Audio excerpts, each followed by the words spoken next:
any legislation that you're willing to go on the record tonight, if this amendment doesn't pass, and say that you would bring it before the legislature? Oh, I would gladly support the expansion of Charlotte's Web to make sure that we're providing it to the right people for the right reason. Absolutely. I told Katie Edwards that. Matter of fact, what about smoked marijuana? Wait, hold on. What about edible marijuana? Hold on. Okay. Man, you're just very impatient. So the form is not as important as making sure it is an actual medicine. What about the dosage? How do we know it's the right type? How do we know about the purity? And answering those kind of questions, still none of this amendment answers that. Well, hold on. So fundamentally, I would absolutely support the expansion of the right kind of medical marijuana. The constitutional amendment aspect is why I'm here. John, I agree with medical marijuana. I do not agree with the constitutional amendment. The constitutional amendment is the wrong way to do it. And you've been around long enough to know. And you say, well, look, last year they won't stand up. Katie Edwards came to me the year before last, and I supported her when I told her if she could make it a medicine. Jay, in 2010, a friend of mine in the VFW named Jay, came to me, and I told him in 2010 that I would support medical marijuana if it's done as a medicine. I have no problem with that. I would support it. I made somebody mad. I would support it, absolutely. The problem is the constitutional amendment aspect does not need to be done. It had to be done because it was not done in Tallahassee. Charlotte's Web is a microcosm, a micro solution of the bigger issue. It does nothing for people with cancer. It does nothing for my brother. I know that. If you watch the Sanjay Gupta special on weed, weed 1, weed 2, you will see. Charlotte's Web, ladies and gentlemen, is a ruse. It's a red herring. It's there to trick you so that Jimmie T can come here and say, oh, we've already passed something. But it didn't do anything because it only helps a handful of people. John, what do you make of the argument that once this, if it passes, that drug use amongst teens and the crime rate, this is one of the issues that your friend Grady Judd, I think, feels strongly about, that law enforcement will struggle with this if this amendment passes. Do you agree with that? And if not, why? Not at all, because look, you can go to every high school in this vicinity and get all the marijuana you want today, tomorrow, every day. It's full of it. Where medical marijuana has been legalized, the death from OxyContin's down 25%. The people that are going to be getting this drug, if you know, when Jimmie got frustrated, he just blurted out, kids are going to be walking around smoking joints. Well, I mean, no, they're not. No, they're not. And if they want to, they can do it today. I can promise you that, Jimmie. If kids want to smoke marijuana, they can do it today. They don't need to wait for their sick mama's medical marijuana to come in and go raid her pill box and take her marijuana. Right, John. If they want marijuana, they can just call their buddy who knows where to get it, and they can have it in 10 minutes. So it's a scare tactic, and I know why we talk about our children, because look, who do we love the most? Our children. We're only as happy as our saddest child. So we play on emotions, we pull on heartstrings, and there we go. Once again, you know, John, it's great, but you're missing the point on so many things. A, our doctors that we trust, the FMA, Florida Medical Association, is against it. B, there's already numerous types of medical marijuana that's allowed. C, I have sat here and told you, not only did we pass medical marijuana in the state of Florida, I'd be willing to work on it more. Last but not least, there's no reason to make it a constitutional issue. Yes, legislation moves slowly, but that's a damn good thing when it does.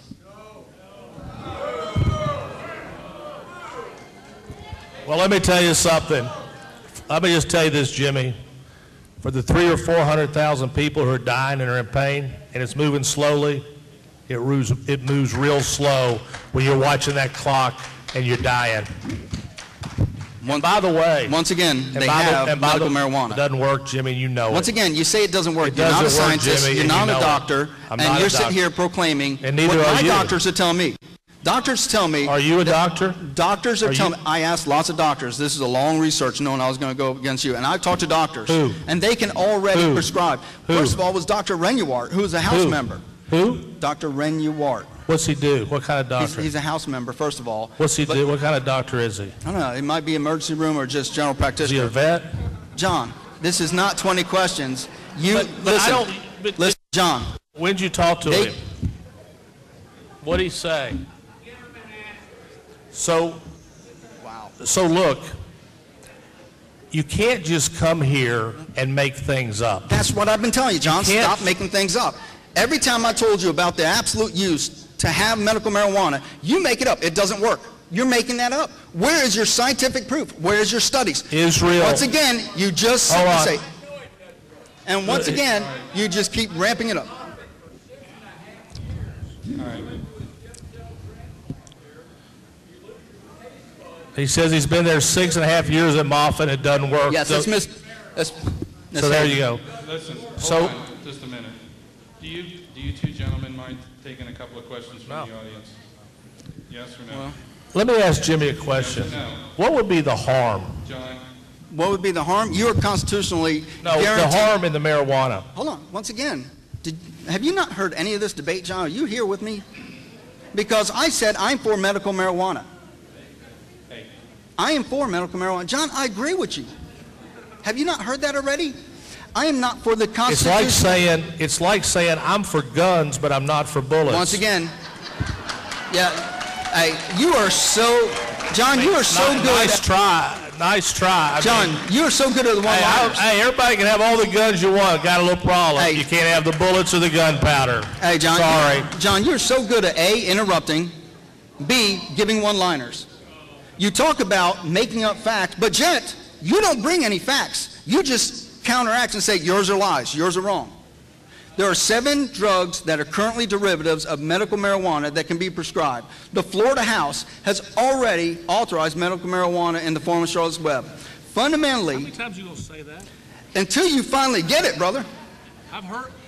All right. All you said is the same thing over and over and But you over have not, and over again. not disproved me.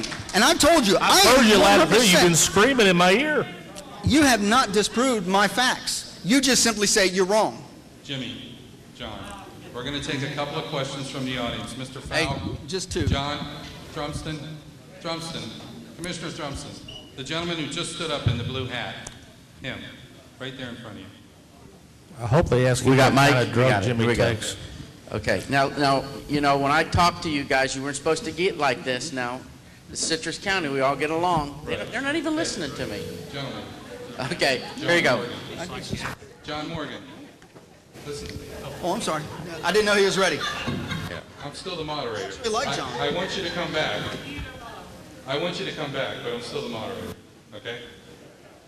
Go ahead. This is Mr. Falk. I think it's Falk, correct? That's correct. Okay. Mr. Falk has melanoma. I've got a non-curable blood cancer called multiple myeloma. I started fighting this 6.5 years ago down at Moffitt.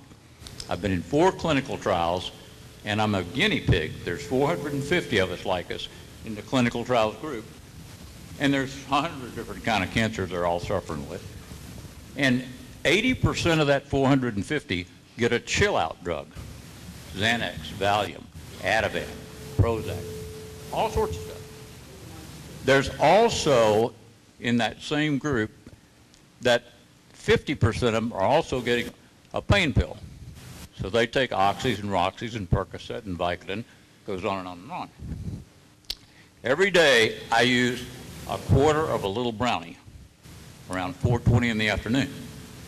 That gives me the appetite I don't have because I got stripped of that pretty much when I did that stem cell transplant, which was one of my clinical trials. So I don't take things. 2 years ago, and I don't know what the number is now, but 1,100 people died in Florida alone using Xanax and Valium.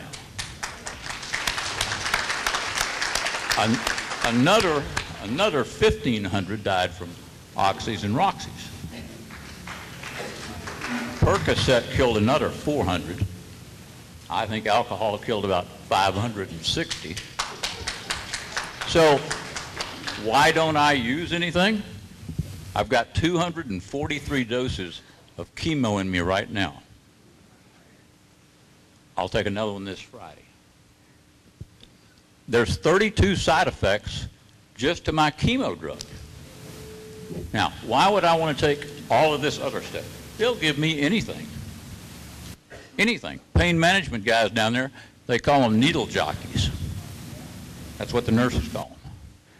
I can assure you that cancer is a big business. I've tried to write articles in living with cancer, coping with cancer. I've been in this petition drive before United for Care was formed because I'm a real patient. I know what I'm talking about. I've been around marijuana for 43 years. It was a day when I thought it just heightened the five senses and we had a good time with it. Those days should still be there. I think that the right things, I don't use any alcohol. You're going to suffer a lot from it.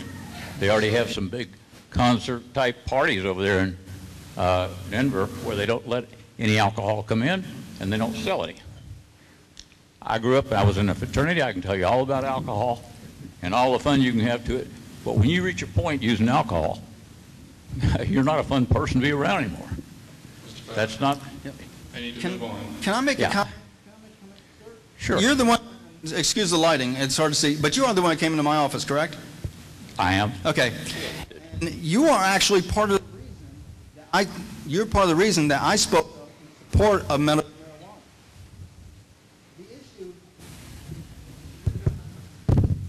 marijuana. The issue isn't the fact that I disagree with the fact that you need medical marijuana.